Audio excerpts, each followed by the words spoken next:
Na mtazamaji, turejelee taarifa kutoka huko Nakuru kwamba watu wawili wamefariki dunia katika mkasa wa moto ulioteketeza nyumba yao katika makazi ya marehemu Kihika Kimani. Babake gavana wa Nakuru Susan Kihika Jumamosi alasiri, Dorcas Wairimu na binti yake Lovelyn Muthoni waliteketea kiasi cha kutotambulika, ndugu zake wawili wakinusurika.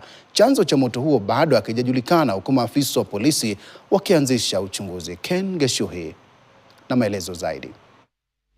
Jumamosi alasiri, wakazi wa kijiji cha Gomongo, eneo bunge la Bahati, kaunti ya Nakuru, walivutiwa na tukio la kusikitisha katika makazi ya marehemu mwanasiasa mkongwe Kihika Kimani, babake gavana wa Nakuru Susan Kihika.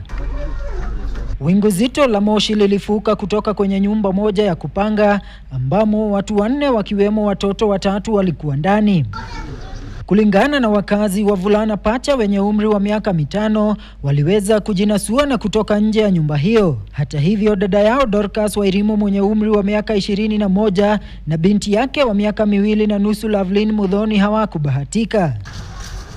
Maafisa wa kukabiliana na majanga walifanikiwa kuzima moto huo, miili ya mama huyo mchanga na binti yake ikipatikana ikiwa imeungua kiasi cha kutotambulika katika chumba cha kulala wakiwa wamekumbatiana.